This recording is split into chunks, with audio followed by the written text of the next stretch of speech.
Hello and welcome to the next episode of Everything Everywhere All at Once. I'm your host, Stephen Edwards. Okay, so we've been talking about how everything everywhere is happening all at once, causing chaos and mayhem, and we're looking at how we find certainty and meaning in all this chaos and mayhem.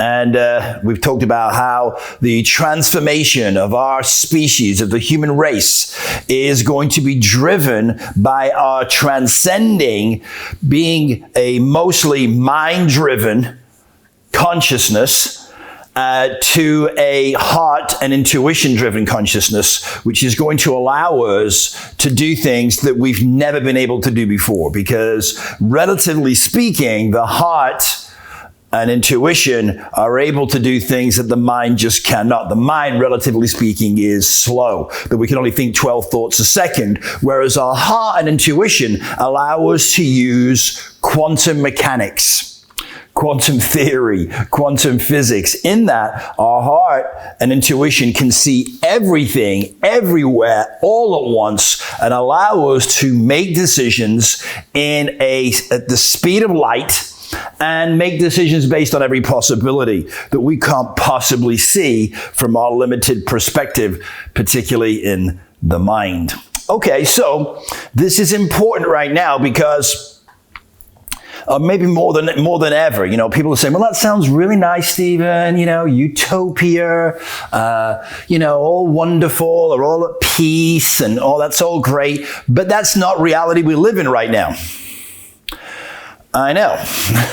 And so how is this, connecting to our heart and intuition going to save us from terrorists and wars and all these terrible things that are happening outside of us? Well, all of these terrible things that are happening outside of us, these atrocities, these wars are happening because of the internal spiritual war that is going on inside of us. The external world is a reflection of our internal world. So these wars, and remember, it was predicted and prophesied there would be wars and rumors of wars. Right now, there is wars. There are wars. There are actually 24 wars going on right now, right? Not just in Israel, between Israel and Palestine, or, whatever you say, or whatever you want to say this war is about. A lot of people feel like both Israel and Palestine are being used as pawns in a much bigger game of chess by much bigger players who have their own political and power-hungry motivations, and that Israel and Palestine are both pawns or proxies in that bigger game of chess. But the point of the matter is, this is all being played out on the physical plane, but it's going on the spiritual plane. So, how does, heart and intuition play into this? It is everything.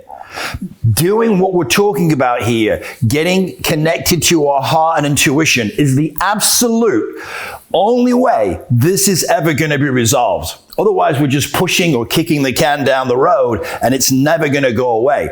I mean, how many wars have we had already? A few, right? Last century alone, we had 2 world wars that cost 100 million lives. And it keeps going, right? Since then we've had other wars, the Korean War, the Vietnam War, and the wars that are going on right now. We've got a war in Ukraine, we've got a war in Israel. So when are we going to learn?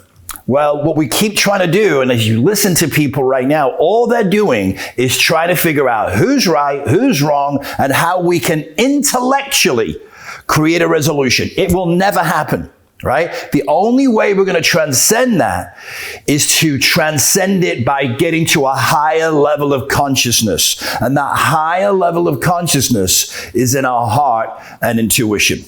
So, people say, Stephen, that sounds so impractical. It doesn't matter. We're not looking for a practical solution. We're looking for the solution, right? So we can mess around trying to come up with a practical, intellectual, thought-driven solution that will never work. We've proven that, right?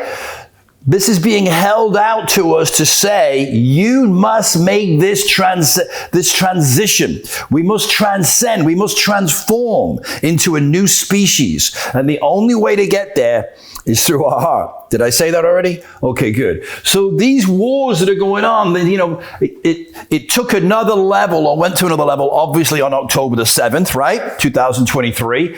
And since then it's escalated and we have terrible things going on. The destruction and the demolition of entire cities, people's lives, and the terrible trauma that people are being put through. In order to wake us up, in order to break open our hearts of stone, we keep trying to intellectualize it because we're afraid of feelings, because society has made us afraid of feelings. Oh, feelings are stupid. Feelings are, you can't control them. Feelings will mislead you. Listen, if anything has misled us, it's the brain, it's the thought, it's the intellect. Look at the world. The mind-driven, intellectually driven world is in chaos, right? And the chaos is not going to get any better until we access our heart and intuition. All right. Am I being emphatic enough? Good. So people literally have their head in their hands, which is probably where it should be, right? This young lady here is like, what are we going to do? And this guy is in a state of shock. And so are these, they don't even know what to say, right? Now I'm being very gentle in the images that I'm showing you. You know that, right? I mean, there are some images that people have seen that you'll never forget. And I don't want to do that to you, right? But people are trying to talk and negotiate in the world, and the world is in chaos, right? Do we want to continue this destruction? Do we want to continue to people sit around a table and argue about the intellect, about their thoughts and ideas? And things get worse and worse and worse until we burn everything to the ground. And as this young lady tweets here, or X's, I'm not exactly sure what we call it now. She says, this will never end well. It's always the innocent that suffer. The level of hatred is evident in the brutal killings and rapes. How innocent people are paraded and tortured. This will never end as each side loses loved ones. It just escalates. And she's right. So this guy is having a fight, right? Yeah? And who's he fighting? It's himself. Now who's going to win that fight? He's hitting himself. He's throwing himself to the ground. He's kicking and beating himself. Now if you see someone doing that, what are you going to call him? Crazy. That's insane. And yet, what we've forgotten is who we really are. And that we are not apart from the creative force that flows through everything. We're a part of it. That we are not really separate from each other. That's an illusion that we've created to have experiences. But we're part of the same oneness. We are one. Namaste means the divinity in me recognizes the divinity in you. Pashlakesh means I am you, you are me, we are one. And these are sayings, these are phrases, these are greetings that people centuries ago used to say when they would see each other again, when they would meet. They would say it. Why? To remind each other before they entered into discord, before they entered into conversations or even any kind of conflict. They reminded each other that we're connected. We're not different, we're the same. That in essence, we're part of the same oneness.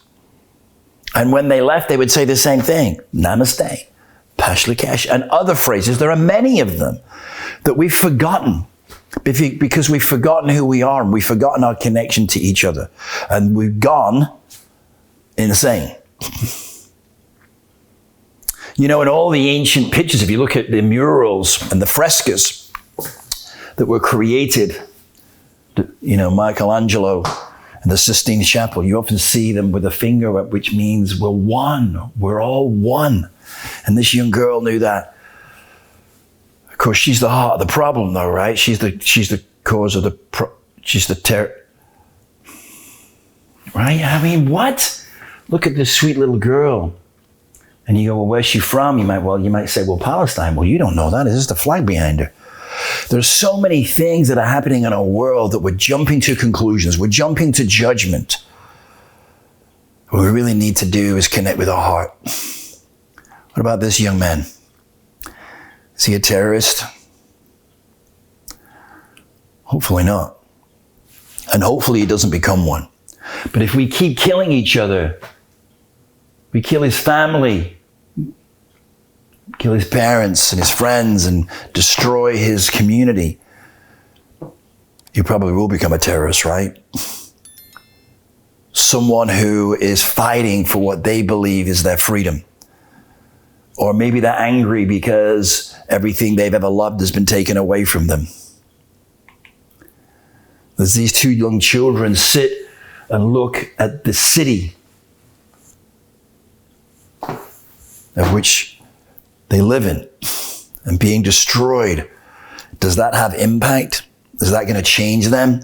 Is it going to change them for the better? Could. One could decide, it's a terrible world and I'm going to have to fight and make sure nobody takes anything of mine again, and I might have to kill to do that. And the other one may well say, you know what? I want a peaceful world and I'm going to make sure that this never happens again and we live in peace. You know what? It's all a story. We all have a story. We've all been given a story. We've all been given the story of our culture, our story of our family, the story of our country, the story of our religion. And those stories are very powerful. And when they can come up against each other and they conflict, what can that create? Wars. So Albert Einstein, who was a very enlightened man, not just super intelligent, not just a brilliant mind, but he was also very spiritual. He said, there are two ways to live your life. One is as though nothing is a miracle, and the other as though everything is a miracle. He also said the significant problems we have cannot be solved at the same level of thinking that created them. In fact, these problems cannot be solved by thinking at all. So there's a virus in the system, right? If you think of our brain like it's a computer, and if you think of a computer and it gets a virus, how do we solve that problem? How do we get rid of the virus? What a lot of people think they might want to do is put new software into the computer, right? But what's going to happen to the software that you put in a computer that has a virus in it? It's going to contract the virus, isn't it? And that can be confusing. Why isn't it working? I put a new software in. It's not working. I'm thinking differently, but it's not working because the virus is going to ruin that new level of thinking. It's never going to work. And then it becomes more frustrating. Why isn't it working? Why aren't people listening? Why aren't people doing what I want them to do? Why don't people believe what I believe? It's frustrating, doesn't it? Really frustrating. And then the virus is in you. And everything, everywhere, all at once. So we have to we don't have to think outside the box. We've got to get outside the box entirely. We've got to get away from thinking. We've got to get away from believing that we can think our way through this, because we can't. It's come to the time to face the truth. What do they say about the truth? It will set you free. But first, it's going to tick you off. Because people don't want to have to get in touch with their feelings. They don't want to have to get in touch with their heart and intuition. It sounds wishy-washy. It sounds esoteric. It sounds ridiculous. And it's totally unreasonable. Yeah, it is. Well, like George Bernard Shaw said, the world is not run by reasonable people. The reasonable people are the ones that adapt themselves to the world. Unreasonable people are the ones that refuse to do that and make the world adapt to them. Therefore, all progress is dependent on unreasonable people. Well, are you unreasonable enough? Are you ready to step out of your comfort zone? Are you ready to get out of your box? Your mind, The mind can be a box. Now, it doesn't mean that you're not going to think. It doesn't mean you're not going to use your brain. But as I've talked about many times, the Yupik elders of Alaska have said that we live in a reverse reality, that we're living backwards, that it used to be that the brain was the servant of the heart. And now it's the brain. 90% of our society, or maybe even more, is driven by the mind. And it needs to be the other way around. We need to be looking through our heart, seeing, not with these eyes, but with these eyes, realize our feelings and our intuition and our heart. Because we can see at a whole different level there. And so, is it going to be easy? No. It's going to be learning new ways of doing things, the new ways of communicating. But the thing is, who do you trust?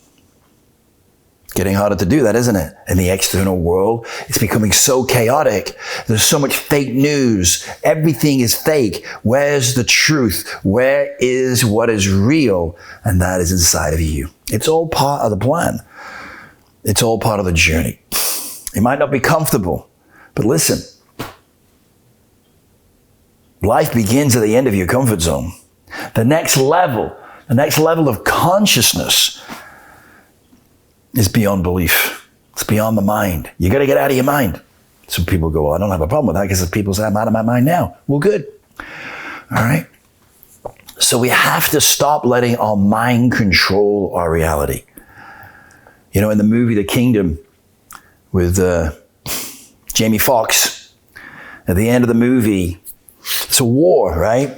They go to the kingdom because there's been an attack on an American base. Isn't it ironic? This is happening, right? It's happening right now. It's been happening in the last few weeks. And they go out there to try and find the perpetrators. And their idea and their goal is to kill the people who did that.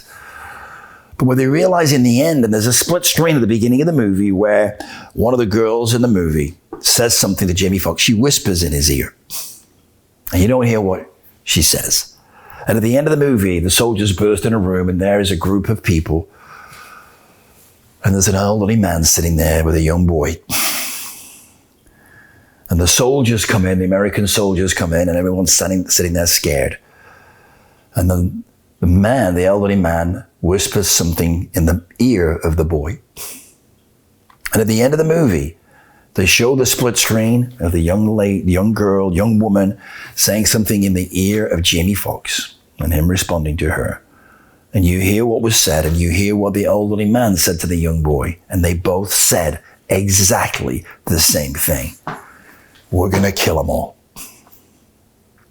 Because both sides think they're protecting themselves. Both sides justify what they're doing because they think they're defending and protecting themselves.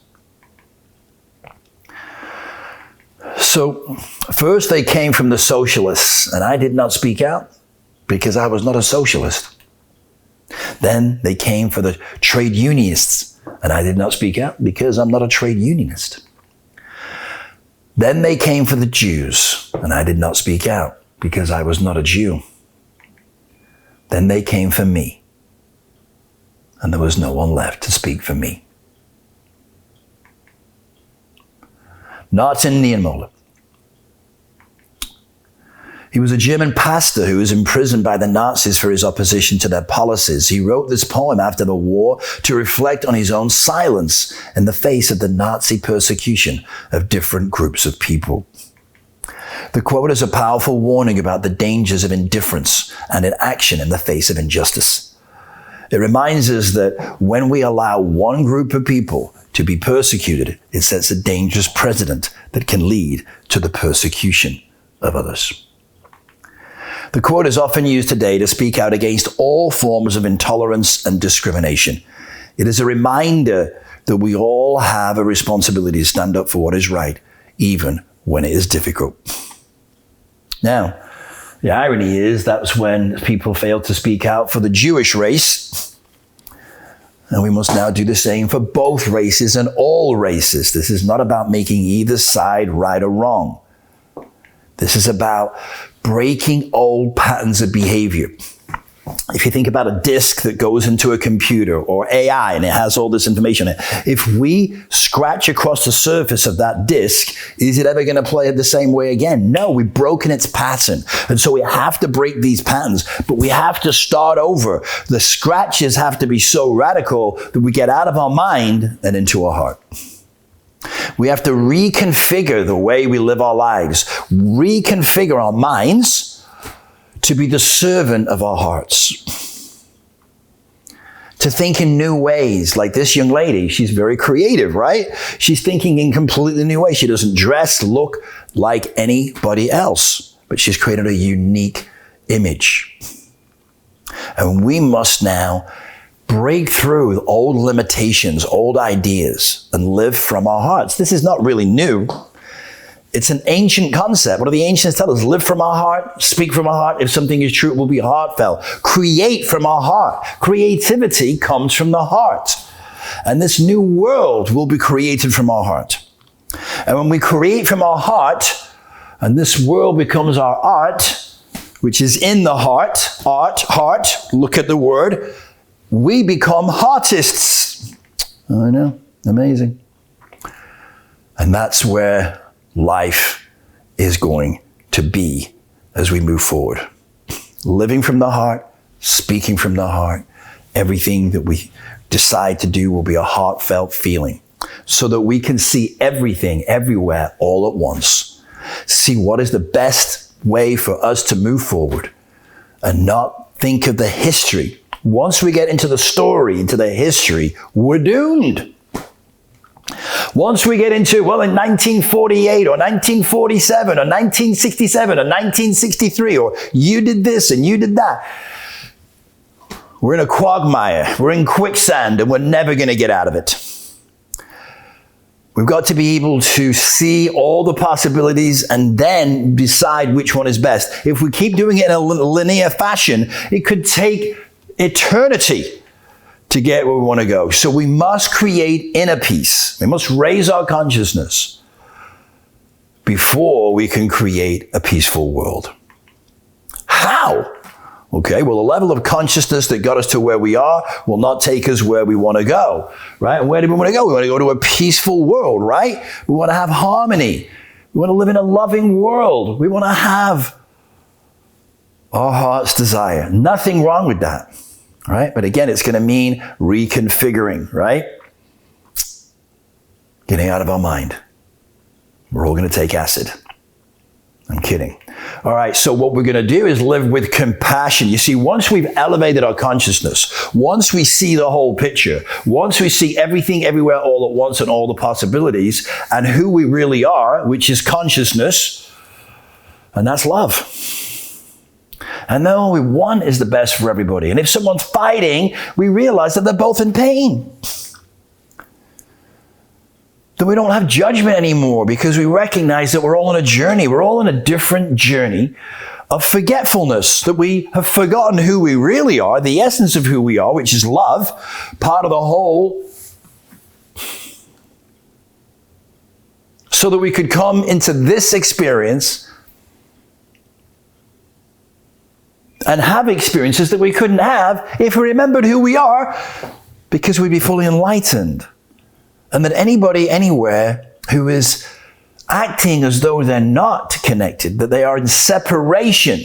Yes, I said it, the word, separation, is a sin. The word separation in its Aramaic form just means sin. Sin means separation, an act of sin. A sinful act is an act of thought that in any way promotes the idea that we are not connected. It's a sinful act. And what happens is, in order to protect ourselves and defend ourselves, we become that which we need to be in order to do that. On the one side, that might be a soldier that goes to war and becomes a hero.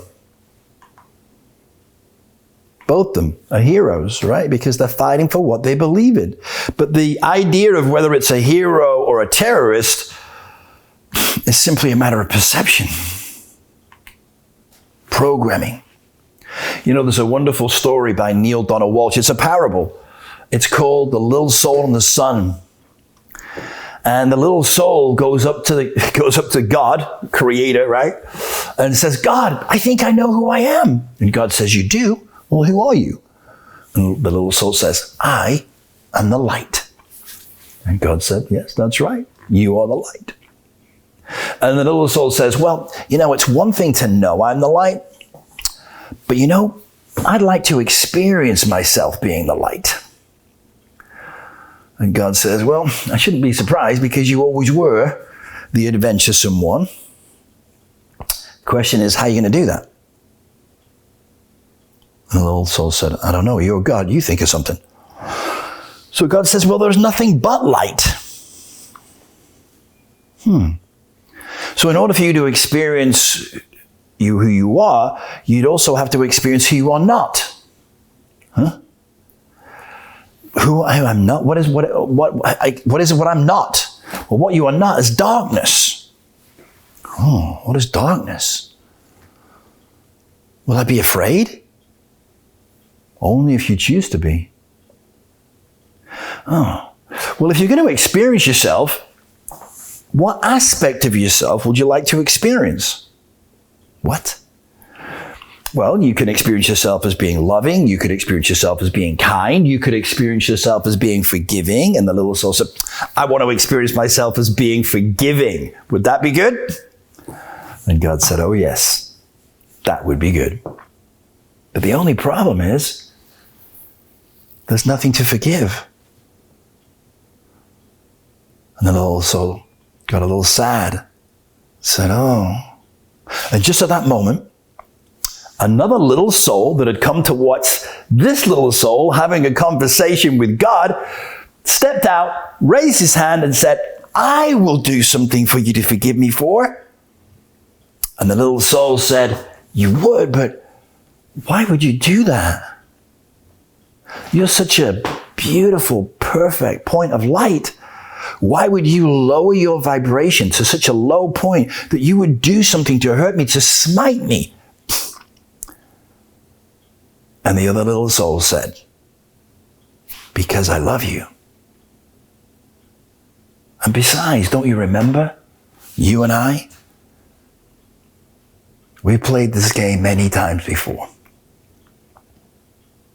But all I ask is that when I come down into your next life and I do this thing to smite you and hurt you, all I ask is that you remember who I really am. Because if you forget, I might forget. And if we both forget, then we'll need another little soul to come down and remind us both of who we are, who we really are. And the little soul said, I won't forget. And they ran off to earth to play their game. And God called after them.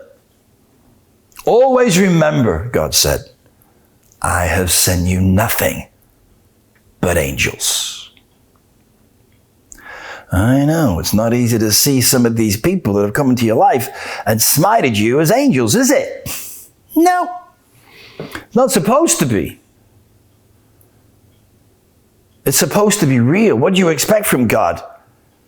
Cheap fakes? Of course it's real. This illusion is extremely real. That's why it's so powerful. And that's why the transcendence is so powerful. Because it seems so real. So, once we transcend the idea of separation, once we see with our feelings that no one does anything to you, and that everything happens for you, you can transcend and recognize that you are part of the oneness and we are all one. I know it sounds airy-fairy, but it isn't. It's the solution. We are the solution. These are very good actors, but they're all actors. It's not real. I know it seems real, but we're manifesting it. These people have all come here as volunteers for you, to help you, us, all of us, everyone, every part of the one. You are not no one. You are some of the body. You are some of the one. So the crimes that are being committed are crimes of identity. When we identify too closely with one thing and separate ourselves from everything else, if we think our family is the only thing that we identify with, then we have a problem because everybody else is not important, is separate. If we identify with our community, our tribe, or our state, like Texas, I'm a Texan, man. I don't like people from Georgia. I have no idea what accent that was. Please do not hold me accountable. If that was not Texan, I totally get it. I'm from England. I did the best I could. But you get my point, right? Religion, I'm Jewish, or I'm Christian, or I'm Muslim, I'm Hindu, I'm Sikh, which is fine as long as we don't make everybody else wrong. My way's the only way. If that was the case, why would there be another way? Right? If God, the Almighty, or whatever you choose to call God, Muhammad, whatever it is, I don't think God is like that. They're going, well, I can't believe they called me Brian, or they called me God, or God doesn't care, as long as you call him or her. Right? It's when we get into the idea of separation, elitism, or better. There's that word. Nothing wrong with being special. We're all special. We all have unique gifts that we're here to share. We're all special, but none of us are better. My country is the best. I'm American. I'm Chinese. Sorry to all the Chinese people there for that pathetic Chinese accent, but you get my point. I'm not even going to try Russian. All right. So it's anytime we get into them versus us, we got a problem. Houston, there's a problem. So it's a theology of separation that's never going to get us where we need to go. And our mind is going to get caught up in the history, the rights, the wrongs, the judgments. It's a quagmire. So talk about getting in touch with your heart, right? So now just let me clarify something. I'm not always in my heart, right? I am learning and growing and getting better at it. But I've had some incredible moments. Life is about moments, right? We're going to come in, we're going to come out of these moments. The more moments we have, the better, right? So just to make a point, and also about what's going on in the world right now, a number of years ago, way back in the early 90s, some of you won't even been alive then, but there was a war then, right? It was called Desert Storm. It was in the Middle East. And I had a store, I was living in Tampa, I had a store in Tampa, in West Shore Mall, right? And we sold all this licensed merchandise, the football, NFL, NBA, Major League Baseball, collegiate merchandise, everything. Anyway, Desert Storm was going on, this war, which was being run out of MacDill Air Force Base. So we had a lot of military people in the area. And we had a lot of the moms, daughters, sisters of men that were out in the war, right? And they would come in the store and we would donate sweatshirts and t-shirts to send out for them. And we would talk, obviously, about what was going on and how they were feeling. And I learned a lot about another perspective, a woman's perspective of, their sons and husbands and brothers and uncles all being out in this war and how they were feeling. And I didn't realize, but they would explain that they never had any respite from the trauma because they never knew when their loved ones were out actually on assignments and when they were back at the barracks because they couldn't communicate that. So as far as they were concerned, they could have been killed any moment, 24/7, 365. And so I write soul tree, as some of you who listen to my programs know, and it's the soul tree is really the poetry of the heart. And sometimes I put it in the form of a song. So anyway, bottom line is I decided to go home and create a song from a mother's perspective of her son being at war. And so in order to do that, I really had to connect with my heart. And so I've learned and practiced and learn ways to connect with my heart over time to do these things, which allows me to do it more effectively. And you're going to need to do the same. And maybe you're already doing it. But this song will give you an understanding a little bit more of what I'm trying to say. So this song is called Don't Try and Tell Me. And I wrote this all the way back then. And here it is. I can see my little boy sitting in his chair, telling me how for him life seemed so unfair. I would hold him tight and play with his hair, tell him that no matter what, I would always care. So don't try and tell me that war is all right, that we must fight our enemy because we are right. You are not there when I wake up in the night. He told me he won't get killed, but I know that he might. I told him to walk, but he would always run. He has always been so full of fun. He has been my life since his life begun. Oh, please, Lord, bring back my son. So don't try and tell me that war is all right, that we must fight our enemy because we are right. You are not there when I wake up in the night. He told me he won't get killed, but I know that he might. So now he's grown up, wants to be a man. Go fight for his country and do all that he can. I just hope that one day he will understand that his life to me is worth more than just some land. So don't try and tell me that war is all right. You are not there when I wake up in the night. He told me he won't get killed, but I know that he might. So, by connecting to our heart, we can see things that we couldn't possibly see any other way. How could I have been able to connect with a perspective that is never my own? Understand it and communicate it in a way that could reach not only my heart, but the hearts of others. And you can do the same.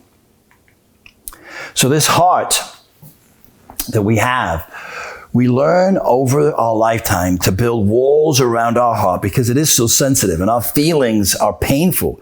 You know, they say that the pain of being hurt emotionally is much greater than being hurt physically. So we protect ourselves by building this wall.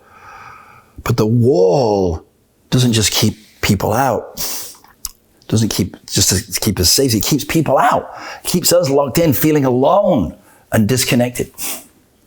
So when something is heartbreaking, which these things that are happening are heartbreaking, that's the point.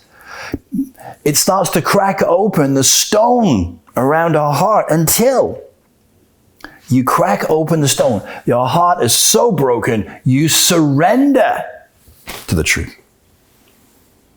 And when you crack open the stone, what you realize is that when the word stone is broken open, it becomes Saint One. Yeah. There is a saint within your heart. There's a saint within everybody's heart. And that's why all these things are happening, to break down our walls, for us to reconnect with our heart and intuition, to live from our heart, speak from our heart, and be heartfelt. So look, as Buckminster Fuller said, you never change things by fighting the existing reality. To change something, build a new model that makes the existing model obsolete. And that's what I'm suggesting here. Now, these are the three truths that we need to embrace, accept as truth, in order to transcend the mind, live from the heart, and use our intuition and our heart as our guiding lights. Number one, we've got to realize that you, in essence, are not a person. What you are is the consciousness of the universe expressing itself. You're not your ego. Second truth. So what we are is part of the oneness. It doesn't matter where somebody is from, their race, their creed, their color, their beliefs. We are connected. Namaste. Pash Lakesh. The second truth is we've got to realize the possibility of living without suffering, free of unhappiness, radical acceptance of the isness of now. So this is, again, why getting out of our mind and into our heart is so critical. And using our mind as the servant of the heart. Look, your mind can never be in the now. Your mind is always either in the future or in the past. It's never in the now. But our heart is always in the now. It's our gift. That's why they call it the present. And that is where life is, in the now. That is where love is. You can't think love. You have to feel love. You have to be present. Be in your nature. Be in beauty, because that will also unlock your higher consciousness. There is a power in beauty. The Lakota Native American Indians believe it is the sixth sense, that when you're in beauty, when you're in nature, it has a power to open up your heart. And the third truth is about aliveness. You know, the Greek philosopher Socrates said, know thyself. And what he meant was not know that you're Trevor or Mary or Doris, right? Know yourself as consciousness. Love is the recognition of the oneness of everything, and you're a part of it. Yeah, it's not egoic love. Now, here's the beautiful thing. When you have that love, it's an energy, a force, it's a vibration, a frequency, and you send it out into the world, and then nature loves you back. And I don't mean that metaphorically, I mean literally. You feel nature around you, almost wrapping itself around you. When you love flowers, they flourish better. I'm not joking. Ask anybody who knows this, right? When good flows from you to others, it comes back. The law of reciprocation. Do unto others as you would have them do unto you, or as you would do unto yourself. Do unto others, you do unto yourself. There's no other way, because there really is no separation. Separation is an illusion. And everything we live we're walking down the hall of mirrors. Everything is reflecting you back at you. You don't like what you see? Go get a new mirror. I'm kidding. Change the reflection you're putting in the mirror, right? Yes. So aliveness. When we're alive, when we're giving love, feeling love, when we've transcended the mind, using the mind as the servant of the heart, then we can live in joy, happiness, abundance. And we won't have wars. They might call a war, and then no one will show up. How cool would that be? Right? Yeah, I'm not going. I'm busy that day. It's going to happen, right? As long as we wake up to the truth. And the truth is that we're all one. And when we no longer participate in wars, when we no longer fight and argue about who did what and when we get out of our history, the history happens so we could have an experience to transcend it, not to keep reliving it, right? When we can transcend our history, when we forgive each other, we can truly live. So, my hope, heaven on planet Earth, is that you can transcend your judgment, that you can forgive, you can get out of your mind, live beyond belief, be who you really are. And who you really are is consciousness, and consciousness is love. All right, I look forward to seeing you on the next event, the next episode of Everything Everywhere All at Once. And I will see you then. I'll see your energy. I'll feel your heart. Because we are meeting here. I know you feel it too. But in the meantime, until then, remember, saper ord, dare to be wise.